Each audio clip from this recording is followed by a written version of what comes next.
It's one small step for man, one giant leap for mankind. Columbia, this is... This is Houston, AOS, over.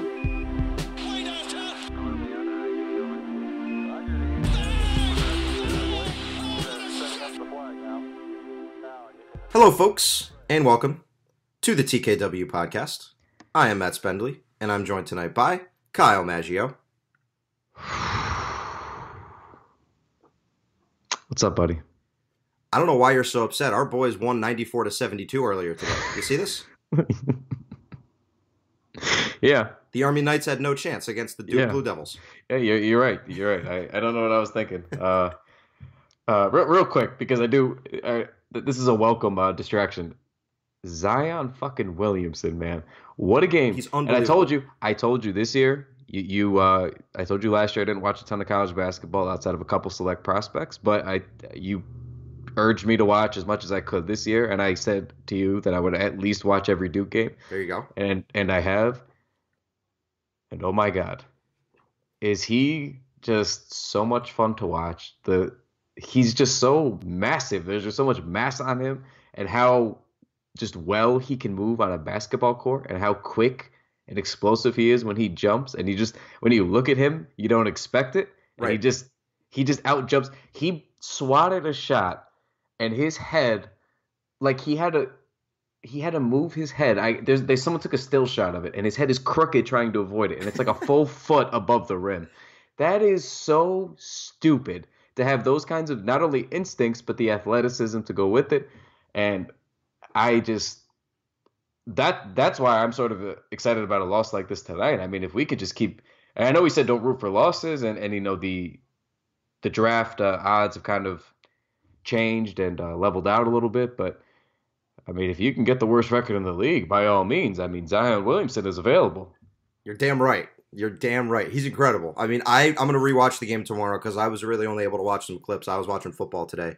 But to have the skills that he has in that package of a frame is remarkable. And I think most of us out there have heard his name for years because he was such a big thing. I mean, for goodness sakes, the guy's got 2 million Instagram followers, which is insane for a college player.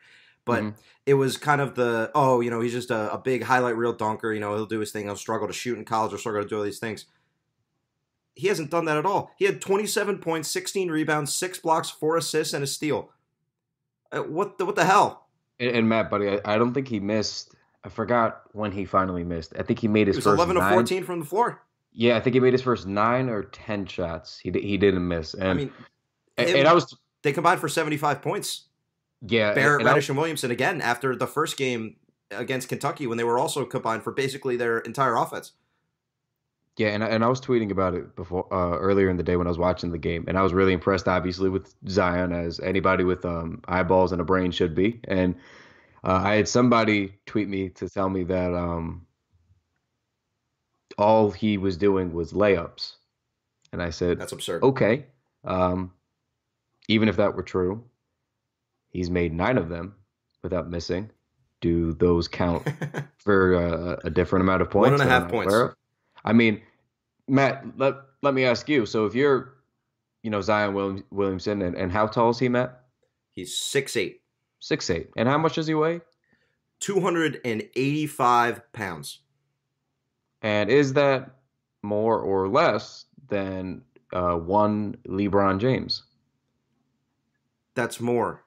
It's more. So when you're built like a grown man, more than a grown man, and you're playing against guys who are 200 pounds, 190s, maybe low 210s, 220s, and why would you settle for jump shots when you can simply plow through?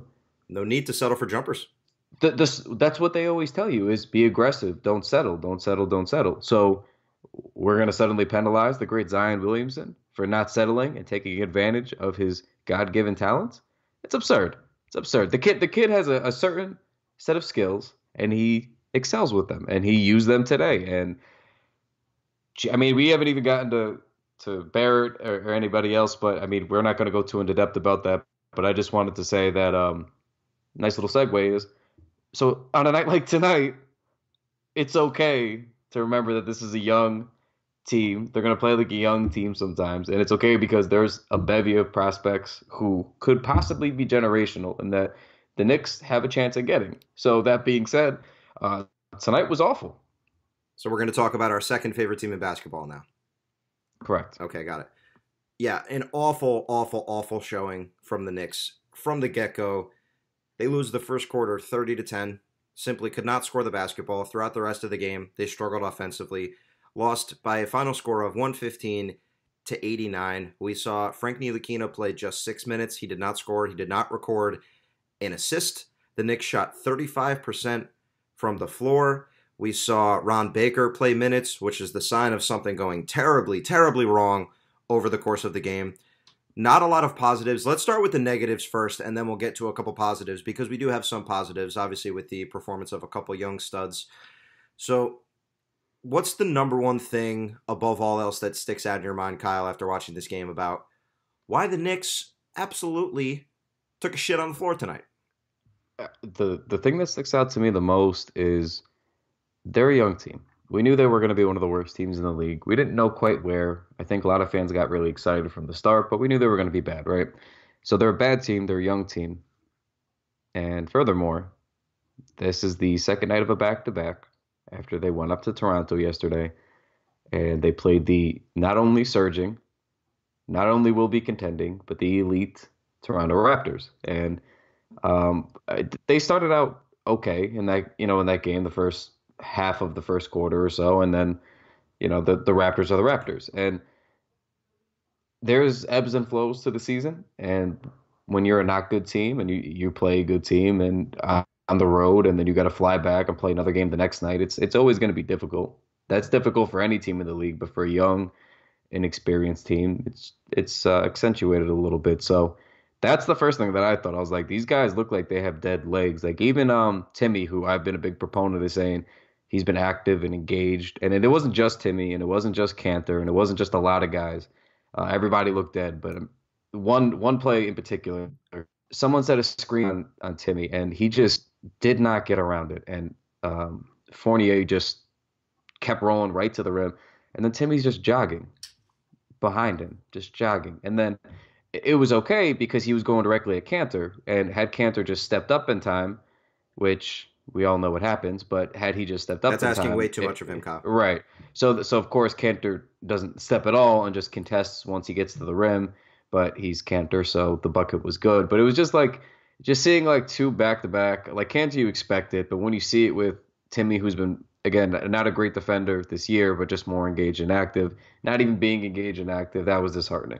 So when I saw that, and then Timmy's shots weren't falling, it was just like, you know what, he's been the catalyst all year. He's averaging, before tonight, it was I think 27 points per game. I think he was 14th in the league still through the first 12 games of the year, which is great.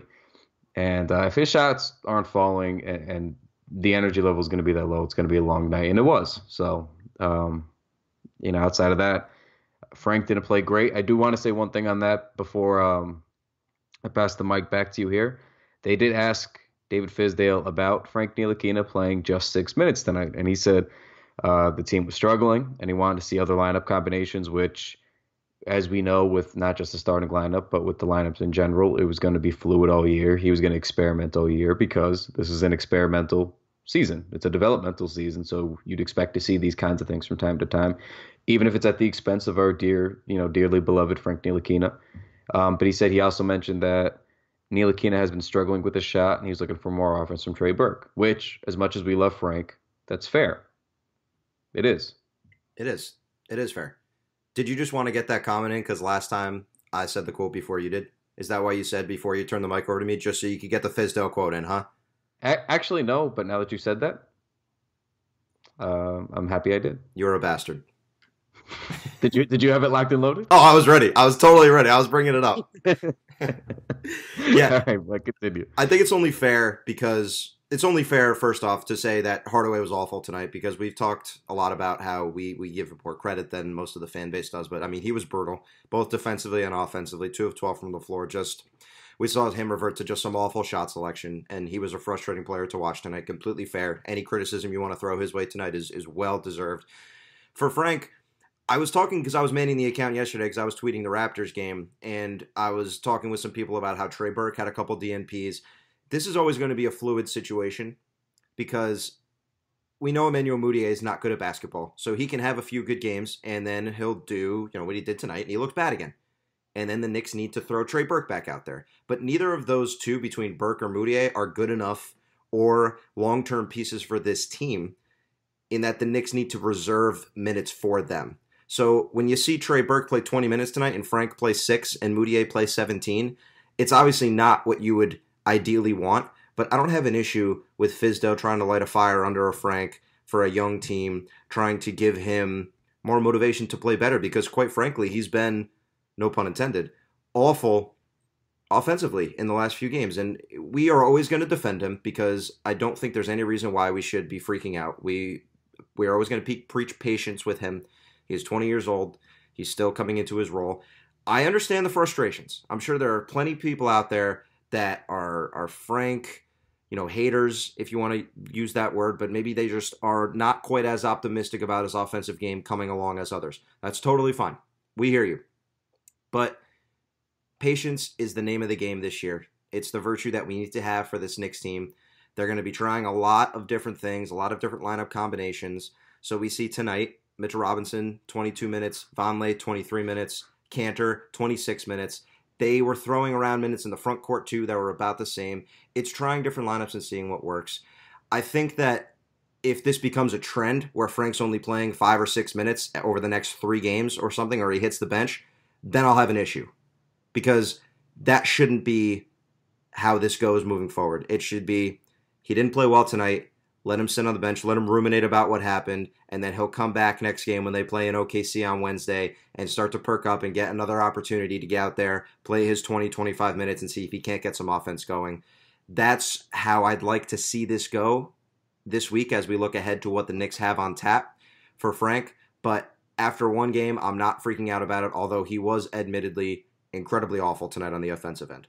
And it was in very, so I don't want to sit here and say, in the sense that Timmy was bad offensively tonight, I don't want to sit here and say Frank was awful as well, because in the first couple minutes of a game, you're still getting the feel for things and the flow of things. And I wouldn't say, it wasn't arguments, but we debated a little bit on Twitter with some fans. And I understand letting guys play through it, but I also, again, we kind of rightfully probably get the reputation of being Frank stans. And we've defended him when he's played bad and played through it, because most of the time he brings the effort defensively. But I say this once every 2 weeks, but at the end of the day, the game of basketball is about getting buckets. And it's one thing if you're not scoring in a high volume, or you're not scoring frequently, but you're still scoring, you're still contributing, like we see him do sometimes where he has these 8 or 10 point games. That's okay. That's going to keep you in games. If you're going to score 8 or 10 points, hit a couple of threes, and play good defense, that's fine. But when you're just not scoring at all, it makes things really difficult. And he wasn't even really moving the ball well. There was no assists. He had a turnover, I think. Like, when you're not doing anything offensively, it's bad. And again, as a Frank defender, we have been, you got to be fair. You got to call it both ways. Same thing we did with Timmy before. I mean, he just wasn't good tonight. And the thing, too, about people are saying, well, why won't Fizdale let him play through it? He has before. That game in Washington, Frank really wasn't that spectacular.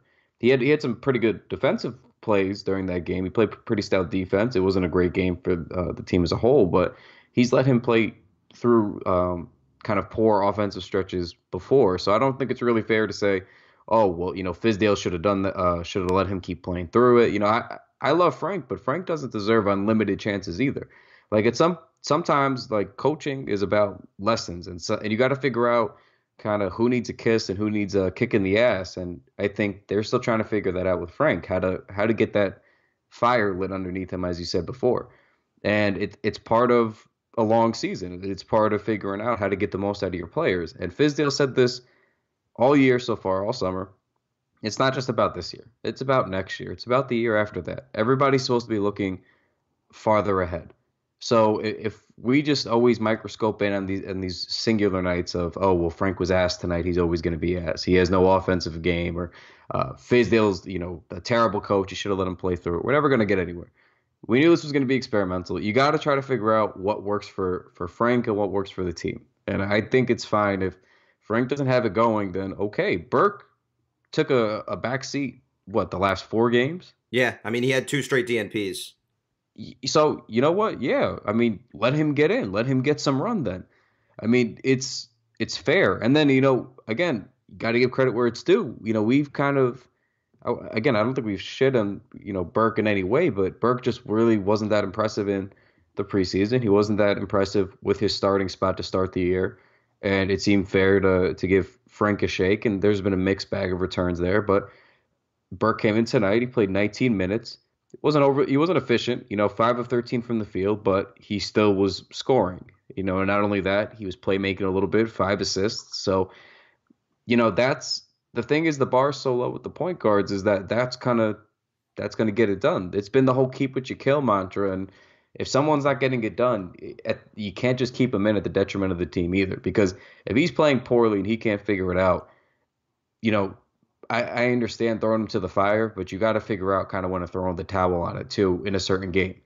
If he really is having a difficult time and can't get out of his own head and he's struggling, it's not going to do him any good to just stay out there struggling. Sometimes, and you got to pick your spots, and that's why you said about making sure this is a isolated incident versus Frank sitting for the next week. But you got to pick your spot sometime and go, you know what, the kid needs a breather.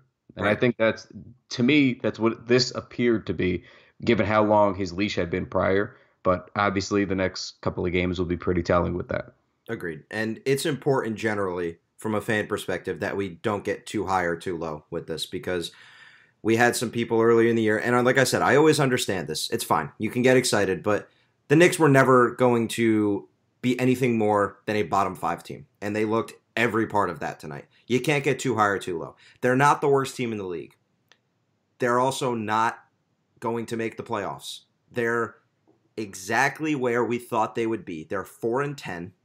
They're at the bottom of the standings, and they're going to have an excellent shot, as we mentioned at the top of the program, to get a really good prospect. There's no reason for us to think any differently about what this team is. We know what this team is exactly standing for at this point in the season. And it's fine with how they dole out the minutes, but just don't get too high or too low. After a game like this, don't be saying, this is terrible, everything is wrong, what is Fizdale doing with Frank? It's one game. That's fine. They had a nice game against the Hawks last week to get a win, and then they had a tough game in Toronto, obviously, in which the starters actually played very well against Toronto's starting unit, and they did a good job at keeping Kawhi Leonard and Kyle Lowry down.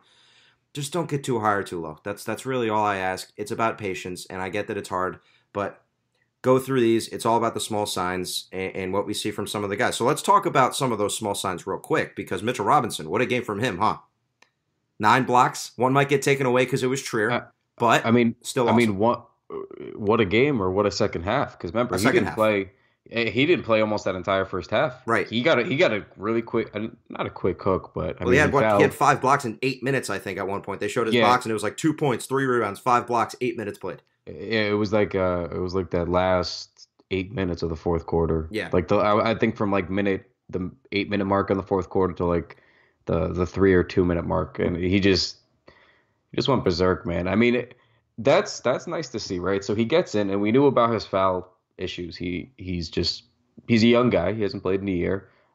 Though his instincts are there to be a special defensive player, his timing isn't always. It's going to come with the reps, getting adjusted to this level of competition. And so we saw those 2 quick fouls on, I think it was on Vucevic, both of them, and he took a seat. Kanter came in. Kanter, for all his defensive woes, I mean, at least Kanter was scoring and rebounding pretty well, but I mean, that didn't help the team whatsoever. The Enes Kanter experience summed up right there.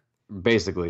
God, I've spent most of tonight's game in the first half, once they were struggling, just watching him play defense, and I tweeted out a couple clips. If you ever want to pull your own hair out watching a game, just watch him try to play defense and watch him try to understand the concepts of a pick and roll and where he should be. It is infuriating to watch him try to figure out how to play defense on a basketball court. And it's so obvious that he sabotages the team on that end that whatever he does on the other end is just a moot point. Because you look in the box score every night and his lines always look good. You go 16 and 15, that's fantastic.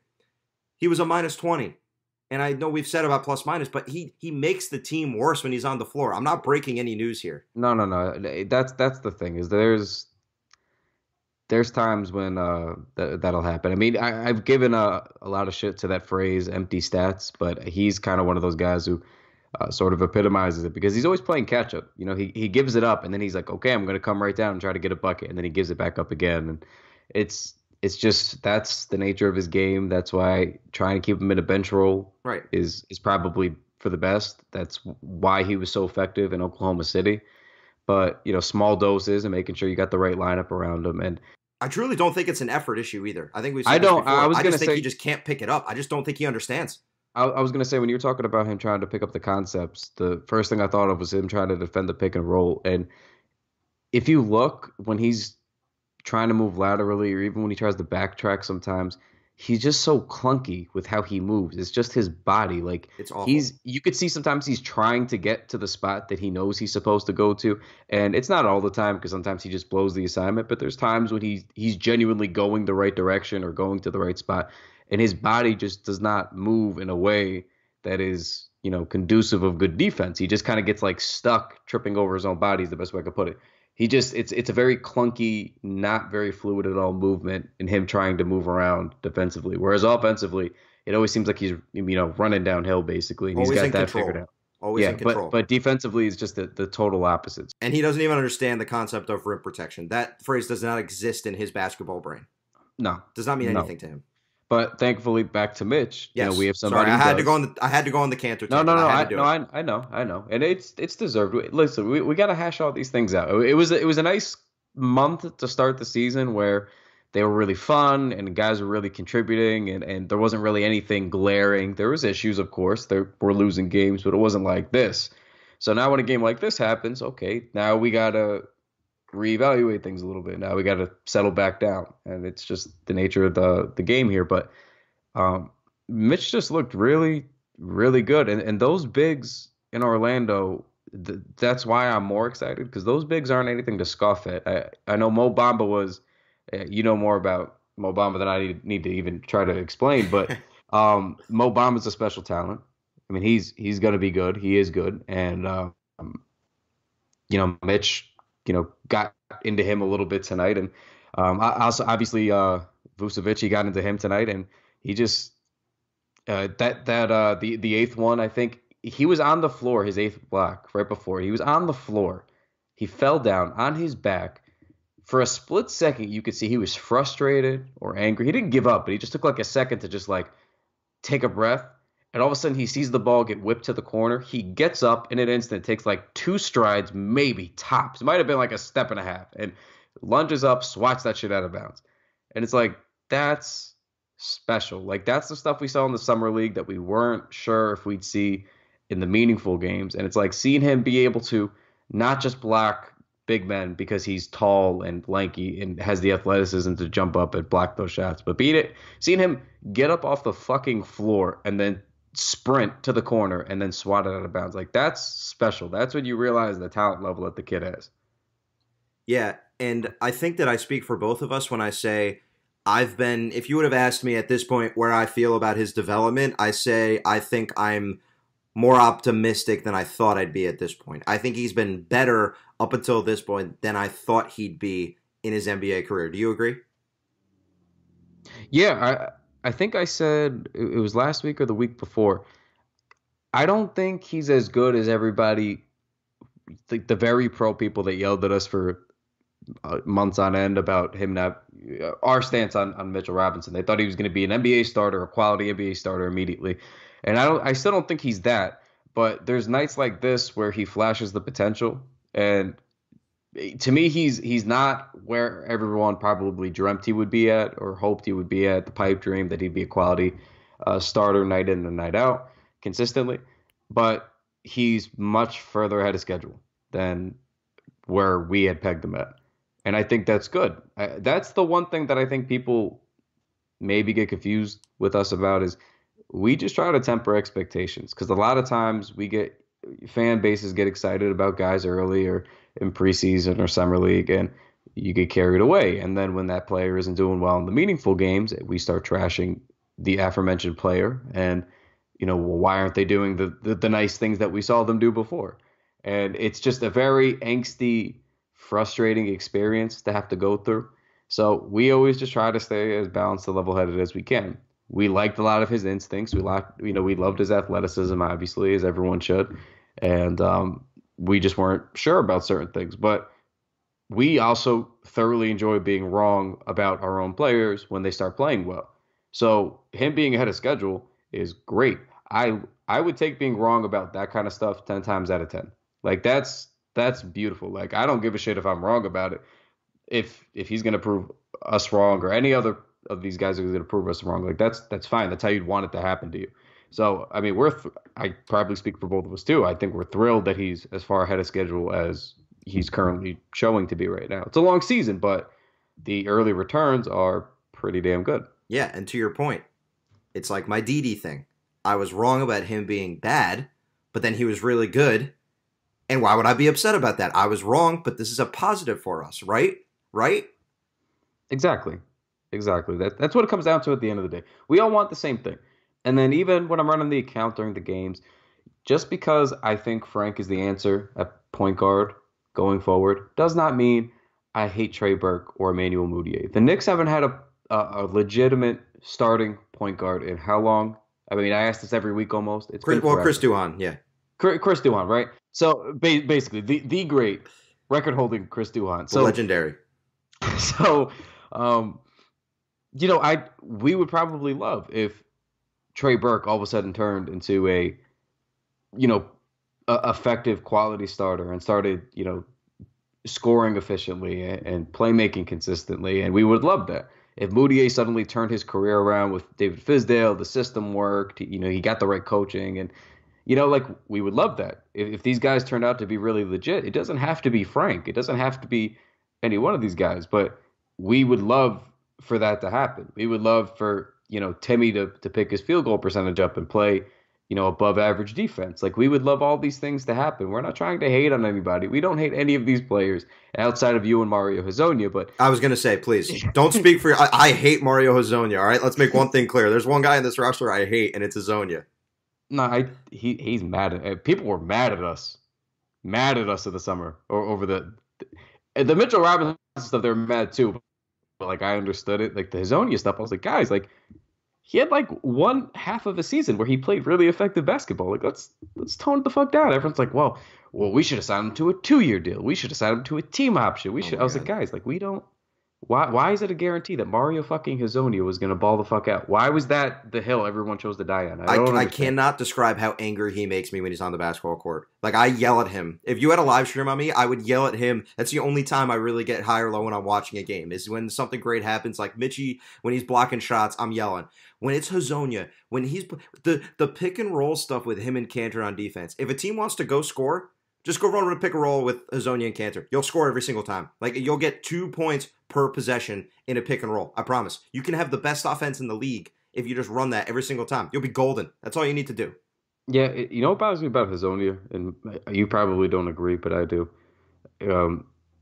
He looks like he should be good at basketball. No, that's true. I've said this about other players in the past, but it applies to him. For example, he'll do certain things normally it's on the defensive glass. So he'll come in, crash nice and hard, get a rebound, because he actually rebounds okay. He does. I'll give him that. But he comes in, he'll get a rebound. Immediately, he's looking up. He's scanning the floor. He's got a decent ball handling ability. He's looking to run the floor. He's looking. And then, he'll get down, and they're about to start the set, and then he just fucks it up. He does some weird drive that's just off balance, and he's just kind of throwing something up, and I'm like, what are we doing? What do you? It's he goes from being totally in control on one end to totally out of control on the other. And I'm trying to put my finger on it. I went back and watched a couple of the games. I don't know if it's the half court sets that throw him off. I don't know if he should only be pushing and nothing more. Like I think they got to just like restrict his leash. Like, look, man, if you can't get a bucket in transition, kick that shit out. And basically, A, if you're not going to be cutting, B, stand in a corner, wait for us to kick it out for a three. Because he's able to hit some threes, but it's like when he tries to create too much in the half court is I feel like when he struggles because when he's in the open floor and he's pushing off, off the defensive glass, I feel like that's when he looks comfortable and looks like he should be effective. And then he just tries to create a lot and it's not there. He is what he is as a player too. So whatever sort of leash they have for him, it's not even worth defining because when he's on the court, he's going to do his thing. He's going to make the terrible pass. He's going to take the contested shot over the wide open three for some godforsaken reason. The man hates open shots more than anyone I've ever seen in my entire life. He's like the anti-Markelle Fultz. It's just absurd. He pumps a number of times until the defense closes out, and then I don't understand. It's almost J.R. Smith like, and I hate to even say that because then we have to do the whole, well, he's also the number 8 in New York thing. J.R. Smith is 10 times the player that Mario Hezonja is. No, for sure. But in the sense that, like, J.R. would be open sometimes, and then he'd do, like, that, I'm going to take a step in, but not really. I'm just going to do a step back three anyway, when he could have just spot up to taking the three. And then they would ask J.R. after games about it sometimes, and they'd say, J.R., why do you take so many contested shots? We counted 3 that were wide open that you could have just taken. And he's just like, wide open shots are boring. Like, but JR was obviously a more talented player, always has been. And it's different. But like that kind of parallel always gets me. I'm like, why? You always look for the open shot. Me as a basketball player in my life, I've never enjoyed taking contested shots. No basketball player should enjoy taking contested shots. Like the list of guys who probably enjoy it's very small. It's like Carmelo Anthony, Allen Iverson.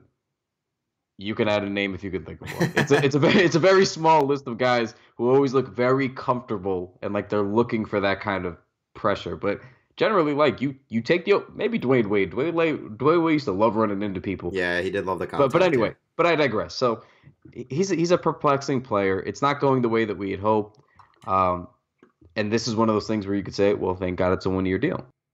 Yeah, it's really not, at the end of the day, it really doesn't matter much because he's going to be here this year, and he makes them worse when he's on the floor. So, great stuff. I'm trying to think what else. There was one other thing I got on my list here that I want to talk about, and that's Damian Dotson. Another kind of quiet game, 2 of 4 from the floor. He's another player that I don't really worry on a game-to-game basis because I think he's not really much in terms of demanding in the offense. So, the ebbs and flows of a game basically are contingent. All right, let's make a fantasy football comparison here, Kyle. There's a lot of players in fantasy football that get their production no matter what. Whether you're looking at the Todd Gurley's, the Alvin Kamara's, the Odell Beckham's, they're going to get their output no matter what. And then there's other players that are sometimes dependent on the game script, where depending on how the game goes, they often go with the game. If it's more of a run-heavy game, then you'll look at someone like, Mike Davis today for the Seahawks. That is a better option. But with Dotson, I think he's just game flow dependent. If the Knicks are in a game and competitive and he's playing normal minutes and getting opportunities to spot up, he's much more effective. So I don't really worry about him on a game-to-game basis in a game like this. And he was quiet against Toronto also. So I don't really, not really affecting me much. I guess he wasn't quiet against Toronto. I was thinking the Atlanta game. I'm sorry. But yeah, what do you think about Dot? I think one of the first things I said when he broke into the starting lineup and he cranked out like 5 or 6 games in a row, just double digits. I remember saying what I loved about his game was he's not trying to do too much. Like he can create for himself. That's not an issue. It's in his bag, but he's not looking to only create like, his own. He tries to do too much, or even Timmy's, I'm not knocking Timmy, but I'm saying Timmy does that in the flow of the offense where he'll just kind of break and create because he, has the talent level to do it. But Dotson kind of knows his role and knows where to fall in line. And unless he's absolutely pressed, like he's not really trying to look for his own offense. He cuts a lot. He rotates well.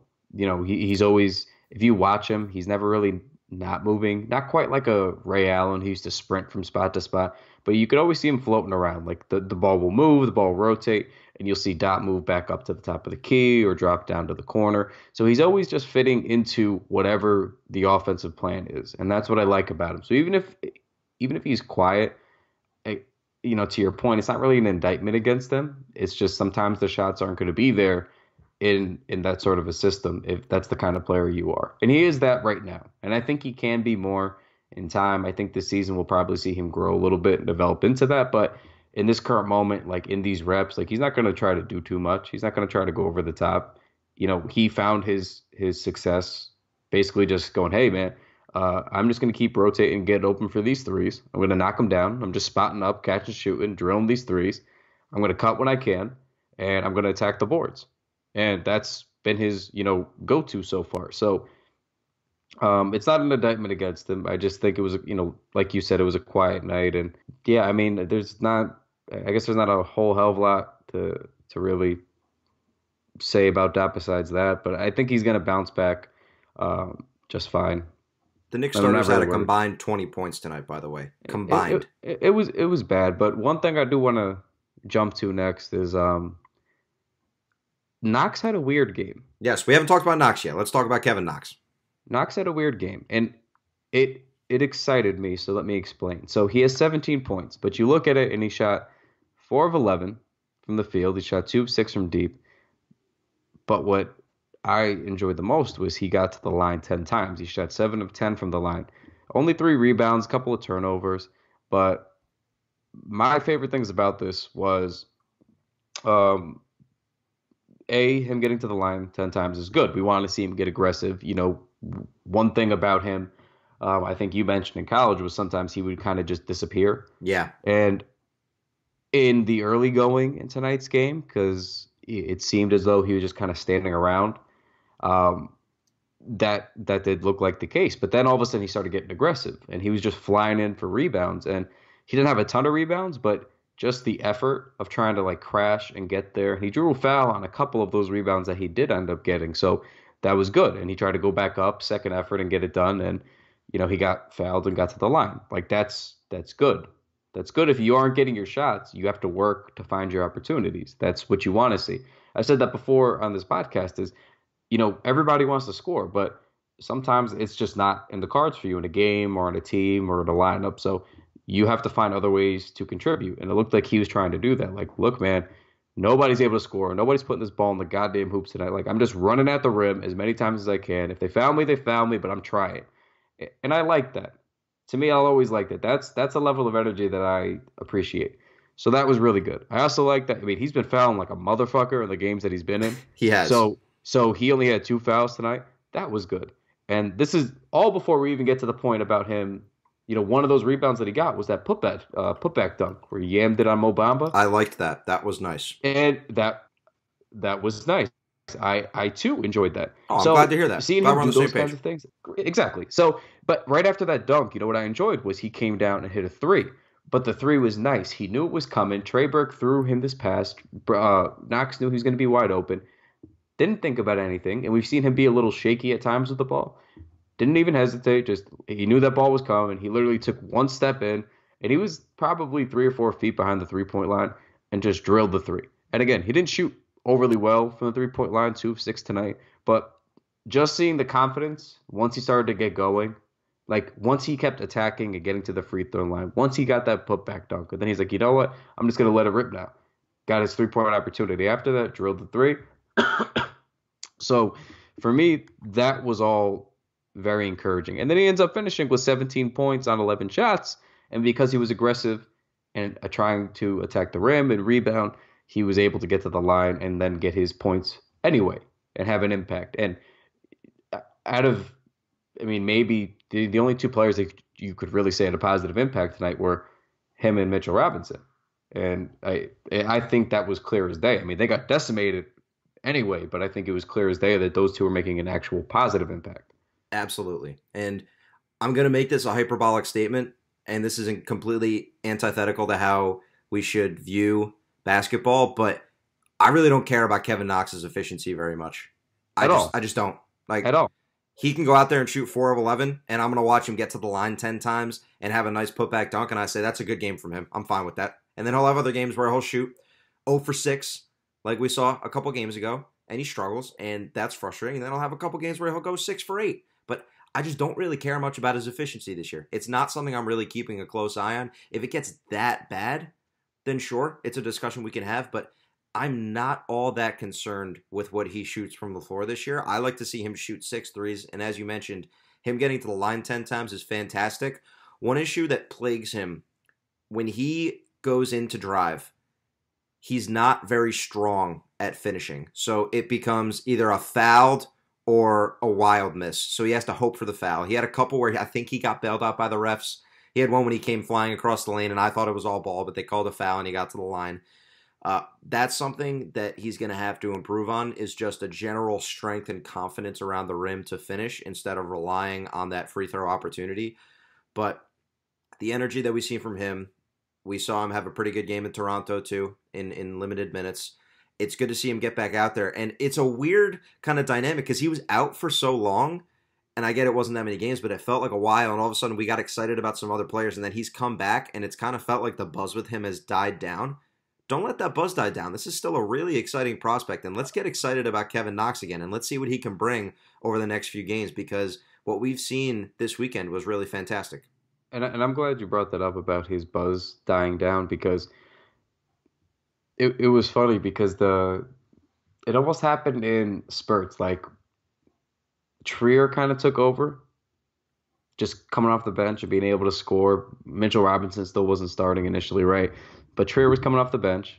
Knox was injured, and then Trier just kept getting buckets. So it's like, oh man, this is fun, because it happened in spurts like that. And then right after that, Robinson gets the starting nod, and then he's blocking shots, and he looks pretty good right out of the gates. You're like, oh, this is good. Mitchell Robinson's he could be a starter. Look at this, he's ahead of schedule. This is fun. And then in the middle of that happening, Trier's still balling out. He's setting his career highs. And you're like, oh, this is great. Look at this. We got 2 good rookies here. And then you're just like, oh shit, Kevin Knox is. Remember that guy that guy we drafted in the top 10? Like, that guy that led all scorers in the summer league, who looked like he was just far too good to be there. Like, he's still injured. And I saw a couple of people say, like, oh, Knox has to show. Like, this was earlier today. And someone was like, oh, it wasn't just one person. Just a bunch of people saying, Knox has to show me something. Knox has to show me something. And I'm like, guys, he played the season opener. Then he played the second game, which was against Brooklyn, where he had a pretty decent game. I think he had 14 points, and he shot pretty well. And if I'm not mistaken, wasn't the next game the Celtics game? Then he went down to the 3rd or 4th game of the season? It was the 3rd game, because he played the first game where he was pretty quiet, or he had 10 points against Atlanta, but he struggled from the floor, and then he had a Brooklyn game, and then he got hurt in the Celtics game. Exactly, and it was early in the Celtics. He only played 4 too. minutes, exactly. Early in the game, yeah. So I mean, he barely even played. So he played 2 games. Then what did he come back? 3 games ago, and he played 4 against minutes. The Bulls. Yeah, 5 minutes against the Bulls. So again, he really did not play. So the only games that you could really go off of then were after the Bulls game. I mean, the first 2 games of the year, and then after the Bulls game. And even then, the first game or so, you got to take with a grain of salt, because he's working his way back from injury. So I just don't know why. Even against Atlanta, I think that was last Wednesday, he played 9 minutes. It's just he's working his way back now from an injury on top of being a rookie. And for the games that he's actually played significant minutes in, he's played well more often than he hasn't.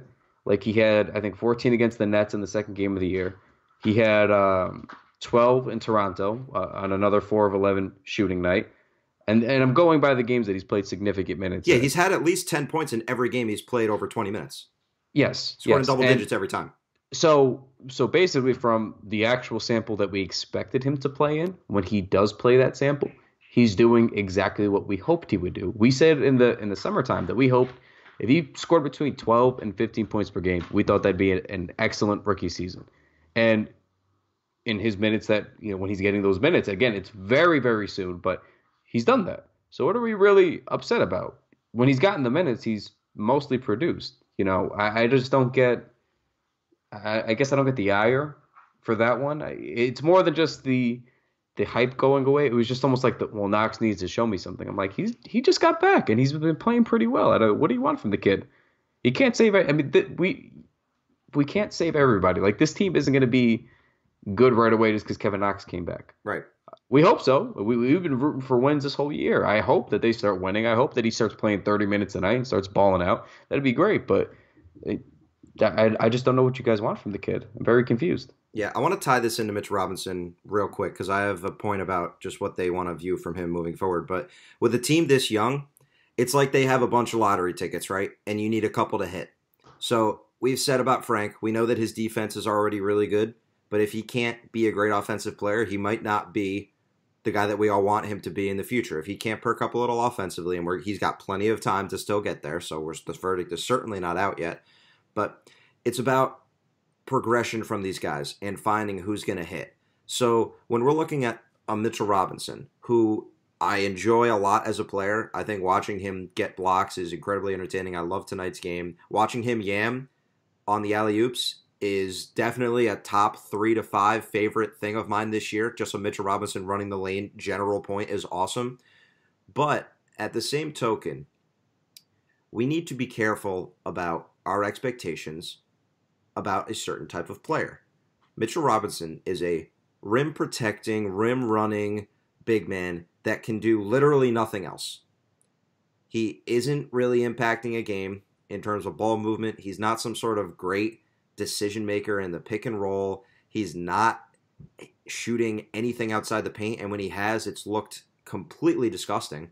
So it's important for us to remember that basketball is changing, and we need to think about the type of players that are going to be the backbone of a successful team. So with Mitchell Robinson, the archetype for him, and this is a guy that gets brought up, I don't think this is a good comp because I think this guy's much better and has much more skill than Robinson, but the Capella comp, I saw someone mention, it might have been Gibberman as we were talking, like a Rudy Gobert is like Mitchell Robinson's, like he's like a homeless man's Rudy Gobert basically, because Gobert doesn't do anything like that either. But the Jazz have had to make some difficult lineup decisions to make Gobert the player that he's become. They've had to go through some tough times with Derek Favors and Ricky Rubio to be able to accomplish a successful, harmonious lineup that can be effective both offensively and defensively. Finding Mitchell Robinson a role on this team, depending on how this roster changes, because it's certainly a malleable roster, and it's not the same type of roster we're going to see in 2 years, assuming that Robinson is still on the team and has continued to progress, is something to keep an eye on. And just understanding that even if we love what he does, we love what he provides defensively, we love his rim running, there's a clear ceiling for a player like him in the modern NBA with his current skill set. He'll have to progress a bit more as a player if you hope that he's going to be the starting center of the future of the Knicks. It's just important to keep these things in mind as we evaluate the players and as we get excited about them. It's just always important to understand how the NBA is now and how it's going to change and how the Knicks have to react to such a change. Yeah, I mean, there's always going to be a need for his kind of player. Sure, his energy alone makes him a fantastic cog to have on the floor. There's no doubt. Yeah. Yeah, no, it's just nice because you're starting to see, I wouldn't say the league is reverting in any way, but, we started to hear that guys had to be like an Embiid or Porzingis or an Anthony Davis or a DeMarcus Cousins or a Jokic to be able to play in the league, where they had to be able to score and step out behind the 3-point line and shoot and, do those kinds of things on offense that guards or wings would also be able to do as well. And you're starting to see guys kind of maintain or break back in, like a Gobert or like a Capella, where they're just like, hey, man, I don't do that shit, but I'm going to be a hell of a rim roller. Right. I'm going to snuff out everything. I'm going to rebound everything. And, kind of the evolution of the NBA be damned, I'm not going to start shooting these outside shots. Like DeAndre Jordan's been a damn good center for how long now? And it's like, there's always going to be needs for those guys, but you just got to make sure you build that team properly around them. Like, look, Capella had a phenomenal year last year, right? But he had the team around him to do it. They had the offensive talent. And they said, you know what? You just go in and you wreak havoc inside. And Gobert is sort of different because though they have sort of a similar skill set, they have a much more defensive dependent team identity in Utah. And early this year, they have struggled defensively, and they struggled mightily. And it's like, if the defense isn't there, they're not going to be successful, whereas other teams normally have the scoring and the offensive talent to get by. But, it's I guess kind of, I wouldn't say funny, but it's kind of funny to me that, for all these evolutions and the game's changing and things like that, it's funny how many centers can kind of just still be that kind of player and still be that effective. And that's why I'm not really worried about Robinson at all. I'm encouraged by, kind of what Gibbons' point was too. It's like you can definitely build legitimate teams or lineups around a player like that for sure. And they could definitely have a very positive impact, even with some offensive limitations. It's just going to require a safe hand and a helping hand to determine what kind of lineups are the best to have him featured in.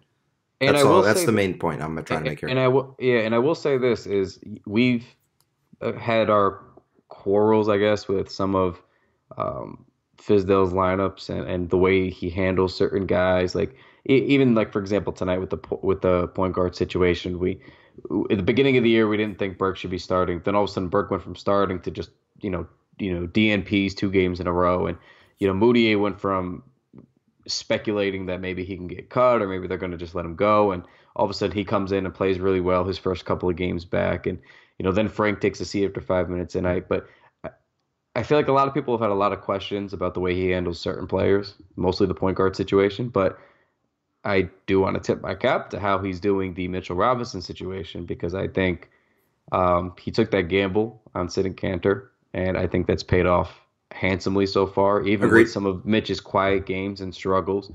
I think the way that he's handling him specifically, I think that's exactly what you'd hope to see in terms of development over the course of the season. That's all that we cared about. That's all we talked about all summer. It's all we talked about at the beginning of the year, and that's most of what we talk about now is, are these guys developing the way that they should?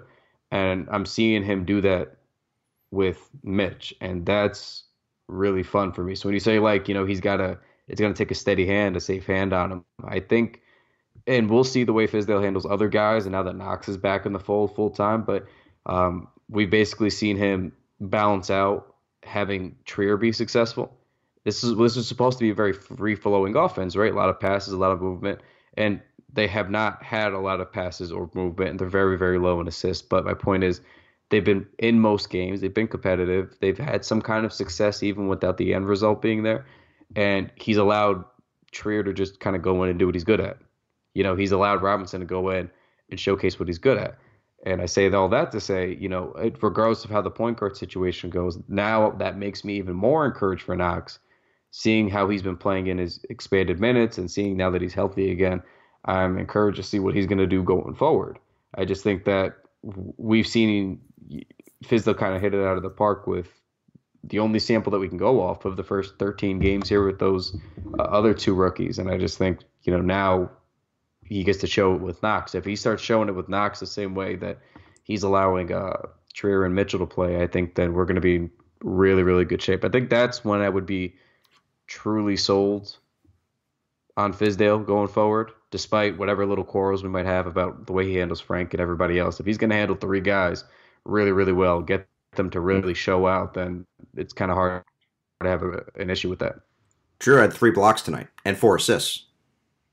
He did, and I think one of them wasn't like a chase down, but he did it. I don't know if you remember this one. No, he came out of nowhere, kind of. He did it but it was like sneaky. Like somebody tried to scoop, and it was Trier had to go behind his back with his left hand a little bit and like sneak it in. It was a very strange block, but I was just like he's kind of. And he's not, so people don't yell at me. But remember how Dwayne Wade used to just block shots? Yeah. But Dwayne, he would do the chase down block thing too, and he was very good at that for a very long time, especially for a guard. But Dwayne Wade also used to do this thing where he would get the ball on the way up, and right. That's kind of what I'm seeing with Trier. Someone was going for the scoop on Trier, and Trier's just nope, and he just smacks it out of bounds. And I was like, that's nice. That's great instincts. And he showed those in college too. He had some nice blocks in college. Yes. You can go find some blocks from Trier in college. He did this, and they said it in the preseason. Fizz was saying he had chase down blocks on Kadeem Allen 5 or 6 times. I want to, before we move up the Trier thing, I want to go back to that pod we had in the summer where we first discussed him. And I don't know if it was recorded on the pod or it was when we talked briefly before and that got cut out.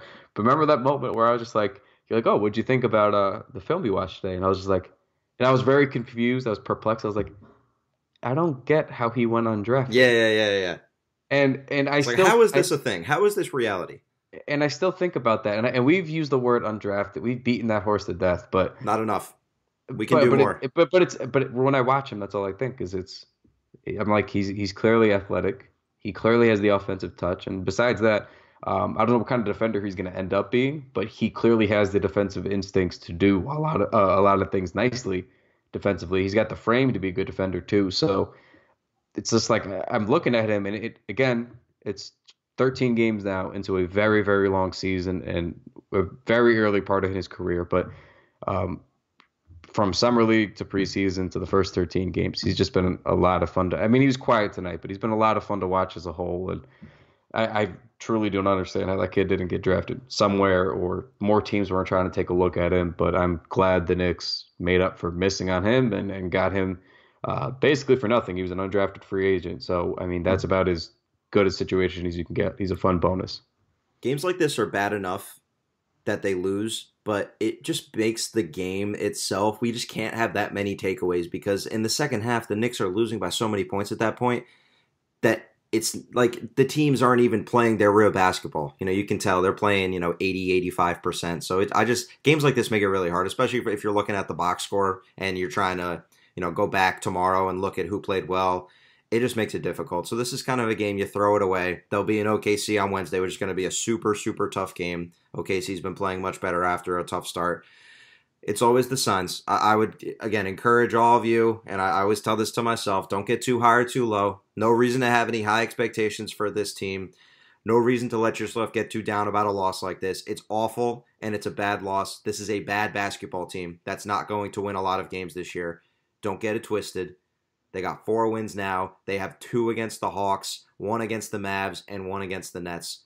2 of those being 2 of the worst teams in the league, and the Nets being a middling team in the league. We shouldn't expect this team to be very good.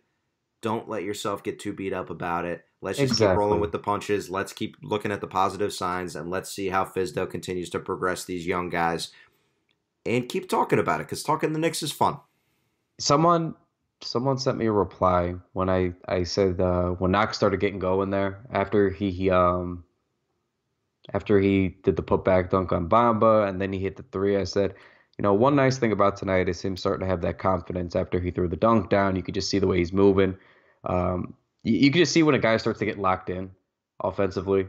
And so I tweeted that and somebody goes, "Oh, I feel sorry. Like I actually really feel sorry for you that you have to tweet games like this for a bad team where I mean look at the score basically." And I was like, but we kind of got lost. A certain faction of the fans kind of got lost this summer with the hype, and it got a little bit out of control. And me and you were cautiously optimistic about Perry since like right before the draft. We were talking about this on the pods, and we liked what they were doing. And I think the overall direction's good.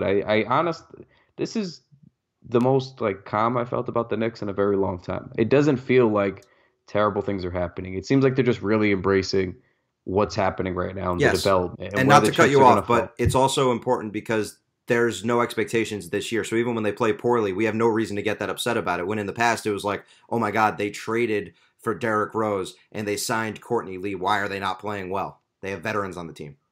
Right. And so we got lost with, oh, well, this was after the summer league and everybody's pushing these Kyrie rumors and everybody's pushing and I have a ton of fun with the Durant rumors. Don't get me started. I love it. It's very fun. They're the best. And it's something to look forward to. I doubt it's going to happen, but it's always fun to joke around about it. But people kind of got lost with, oh, well, I mean, Knox is legit.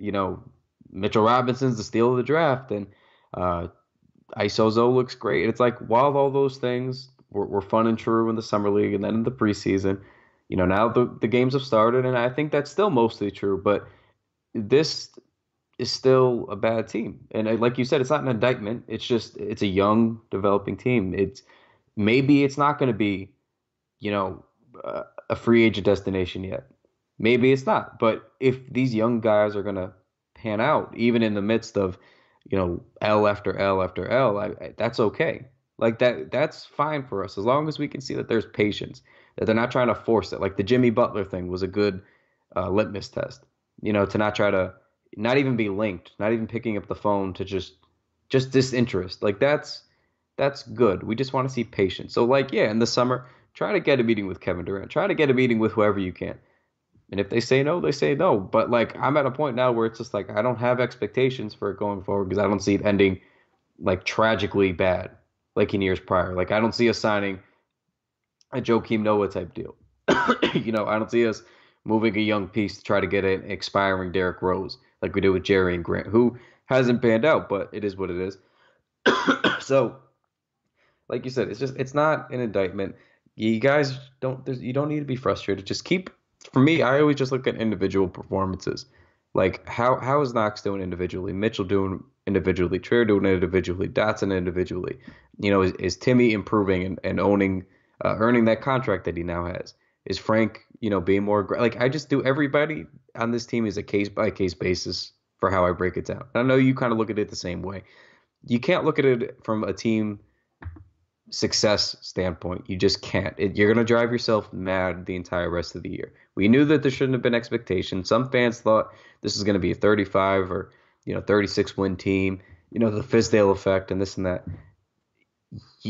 Coaching can only fix so much. A new system can only fix so much, and it's not going to get over, a fresh new slate of inexperience and youth. So, just enjoy what the kids are doing. That's the only thing that I can say. And I know I'm kind of echoing your sentiments, but that's it. There's nothing else to this season. Just enjoy what the kids are doing. Let's just hope they pan out. It looks like they are. Go from there. And let thoughts of Sugar Plums and Zion Williamson dot your dreams for the next several months. Or That's RJ Barrett, if that floats your boat. Or Cam Reddish, or Nasir Little, or Romeo Langford. Any of them. Last question I'm going to ask you.